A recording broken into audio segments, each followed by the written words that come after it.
Seok-go wakes up to the sound of her neighbors, Hwa-sun and her niece Yuna. Seok-go seems to have an interest in Hwa-sun. He usually goes to the restaurant to pick up his lunchbox where she works. Hwa-sun's co-worker believes that Seok-go has a crush on her, and she should consider going on a date with him. Seok-go is a math teacher, and when one of his students isn't focusing and playing guitar, he tries to relate the chords and notes of the guitar with Pythagoras. One of the students silently calls him by the name everyone has given him, Doped Goris. When Hwa-sun returns to her apartment, she finds Yuna sick. Seok-go appears, and he helps them by taking them to the hospital. The doctors tell Hwa-sun that Yuna is going through a cardiac arrest, but the doctors are able to save her. Seok-go pays the hospital bill and provides Yuna the medicines through a nurse. The very next day at the restaurant, Hwa-sun appreciates what Seok-go has done for them and returns him the hospital bill, along with free lunch. She also lets him know that Yuna likes his math, unlike other students. Seok-go often goes for free diving as well. At night, Hwa-sun is ironing her clothes and suddenly she hears the doorbell ring.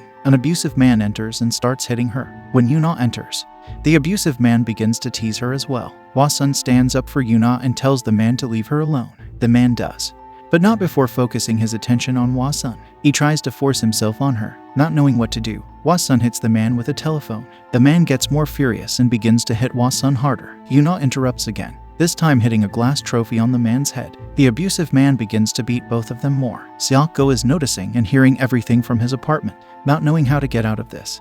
Hwa-sun starts to strangle the abusive man with the thin wire of the iron before he could get himself out of it. Yuna bites his hand and holds him. The man slowly starts to lose his consciousness and dies later on. Hwa-sun worries about what she has done and thinks about turning herself to the police. But knowing that Yuna was involved, she starts to worry more. Seok-go comes to meet both of them and asks if they are alright. Hwa-sun dismisses everything and tells him that she was fighting off a roach, knowing what she has done.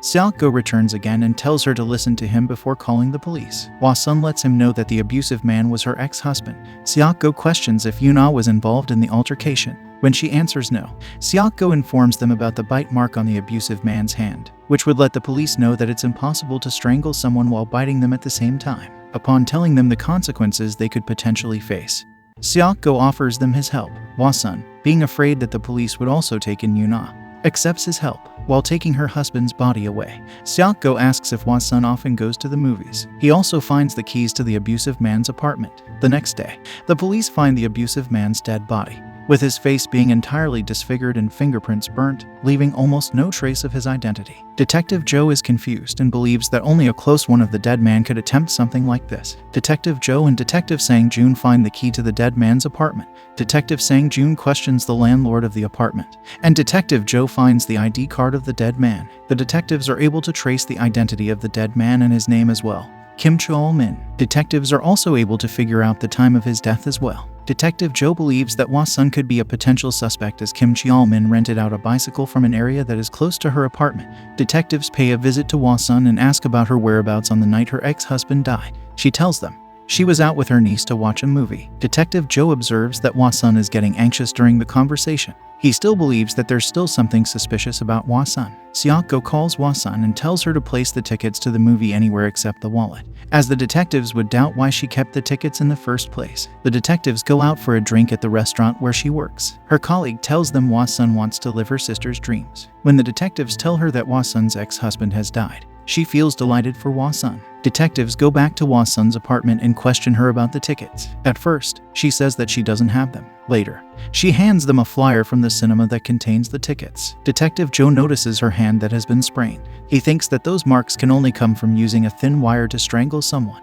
When both of the detectives are spying on Hwa-sun, Seok-go notices them and guides Hwa-sun to act normal, to avoid any suspicion. Both detectives go back to Hwa-sun's apartment and question Yuna. She claims that she didn't use her aunt's credit card while they were in the theater because she bumped into her friends. Hwa-sun used the credit card in the theater. The detectives leave, but Detective Joe decides to question Seok-go. It turns out that both Seok-go and Detective Joe used to go to high school together. Detective Joe claims this case to be goldbox conjecture, meaning that there's no evidence and only suspicion. He gets a flashback of being in high school with Seok-go, where he promises to solve the goldbox conjecture, which is that nobody has solved why every even integer greater than 2 is the sum of 2 primes. After spending some time with Seok-go, Detective Joe finds out that the credit card was in fact used in the theater to buy the tickets. Seok-go calls Hwa-sun and also talks with Yuna. He tells them to act in the same way they did in front of the detectives. Detective Joe goes to the theater and notices the surveillance cameras over there. He gets the surveillance tapes and does find Hwa-sun and Yuna in the elevator of the theater. Detective's captain gets angry when no one is able to find the murderer yet.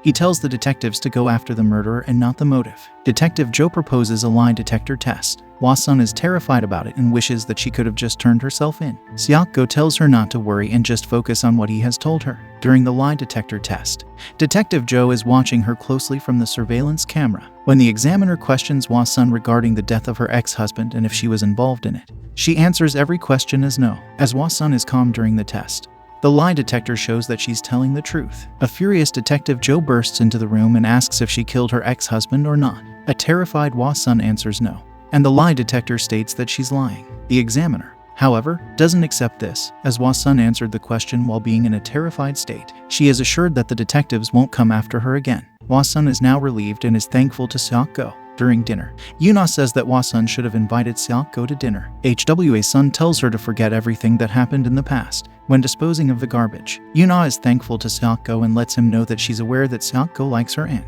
the next day, Hwa-sun gifts Seok-go a scarf along with a thank you note, which he keeps it in his math book, the perfect number. All of this time, Detective Joe still doesn't believe that Hwa-sun is not guilty. A man stops by Hwa-sun, who comes to express his sorrow regarding what happened after her ex-husband died. He then drops her at her apartment, where both Seok-go and Detective Sang-jun are watching them. Seok-go calls her and asks about him, to which she replied that she used to work with him a long time ago and lent her some money when she was in need. Detective Joe decides to stay at Seok-go's apartment for the night. Seok-go tells him that he has given up on Goldbox conjecture and will only find the answer when he dies. The next morning, Detective Joe wakes up and looks through Seok-go's stuff. He looks through the perfect number book and finds the thank you note Hwa-sun gave Seok-go. They both leave and go to the restaurant to pick up the lunch. Detective Joe gets a call and asks for a pen and paper from Hwa-sun. Joe notices that the paper is the same as the one he saw in Seok-go's book. He observes a worried look on both Seok-go and Hwa-sun's faces. He then hands the pen and paper to Hwa-sun so that he can match her handwriting later on. Before they both could leave, the same man that Hwa-sun used to work with, Mr. Nam, arrives. Seok-go goes to a sports shop where he finds out that Mr. Nam is the owner. He follows him to a fancy restaurant where he is with Hwa-sun. Detective Sang-jun is also present there. Hwa-sun tells Mr. Nam that she feels that they should not be seeing each other anymore. Seok-go watches them hold hands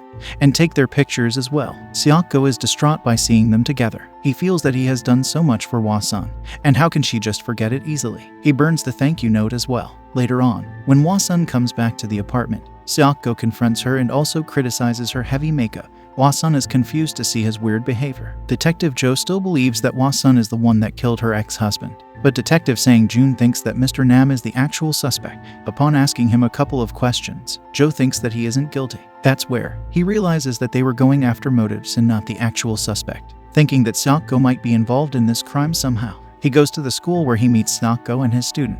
The student explains to Detective Joe that Seok-go's math problems have blind spots that mislead people when it's just a function. Joe asks Seok-go why he was absent on the 9th of November, the day Kim Cheol-min was murdered, and skipped the next day's morning class. Seok-go answers that he was suffering from a cold, and Joe says that even the administration was surprised that he missed 2 days in a row. Seok-go starts to believe that Joe thinks he murdered Kim Cheol-min. Detective Sang-jun tells Joe that only a psychopath can commit a murder like this. Detective Joe starts to doubt Seok-go more. He straight up asks him if he murdered Kim Cheol-min. Seok-go simply answers that even if Joe finds out who murdered him, it wouldn't change anything that has happened up until now. Mr. Nam visits Hwa-sun and shows her the pictures that were taken of them at the restaurant, with threatening messages for him to stay away from Hwa-sun. Hwa-sun gets drunk and visits Seok-go, where she breaks down crying knowing that it was him that took the pictures.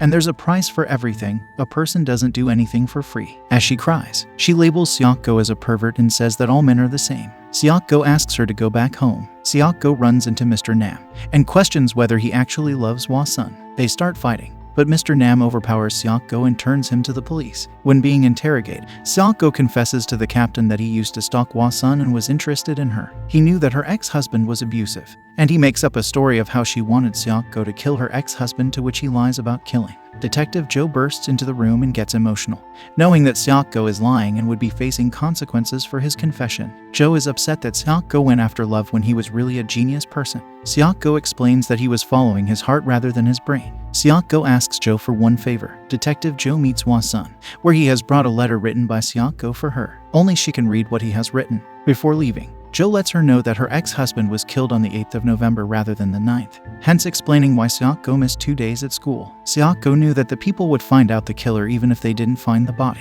so he came up with the idea of committing another murder. He used a homeless man to make it look like Kim Cheol-min was actually in his apartment before he died. He killed the homeless man and left him by the river. Seok-go buried the dead body of Kim Cheol-min under the river to remove any suspicion away from Hwa-sun. Jo gets emotional that he did this all for her, and he is the one that will be paying the price for it. In the letter, Seok-go tells Hwa-sun that he used to think that math was the only perfect thing in the world, but it became agonizing and painful for him. Before he could commit suicide, he bumped into Hwa-sun and Yuna, and he realized that there is something as beautiful as math in this world. He thanked her for being around him and making his life better again. He asked for a favor of not turning herself in. Hwa-sun breaks down crying and runs to the police station where Seok-go is being taken away. Hwa-sun apologizes to him for the rude things she said to her and blames everything on herself for what is about to happen to him. Seok-go begins to shed tears and holds the thank you note close to him, which she gave him.